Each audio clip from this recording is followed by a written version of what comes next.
John 3:22.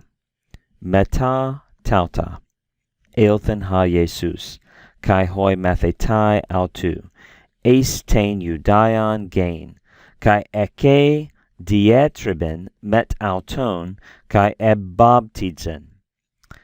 Translation: after these things, and we notice this is sort of a loose chronological transition here from the story of Nicodemus. So John's saying the next event that will be spoken of happened later on. After these things, Jesus came.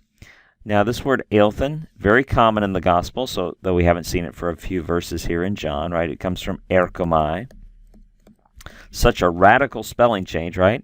It's a very irregular aorist, so we call it a second aorist, active indicative, third person singular ending. It's third singular ending because it's matching the third singular subject, Jesus.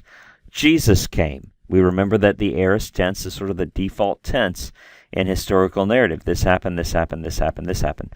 So after these things, Jesus came. And then this is something we also find quite a bit, is just subjects can be expanded. We can, after we conjugate them, we can sort of expand them. Who, not just Jesus, but Jesus and the disciples of him.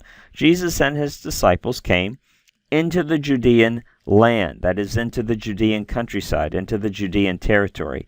And there he was remaining. We're continuing here with a third-person singular verb, focusing the attention on Jesus. There he was remaining with them, that is, with his disciples, and he was baptizing.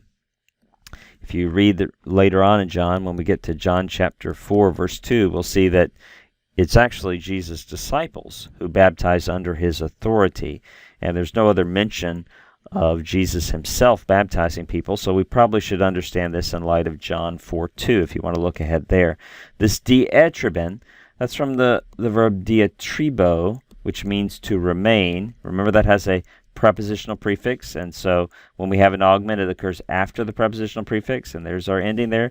Both this and the verb ebbaptizen are parsed the same. They're imperfect, active indicative, third person singular. You think, why? I wonder why the imperfect was chosen here rather than the aorist, as the aorist being the default tense of past narrative.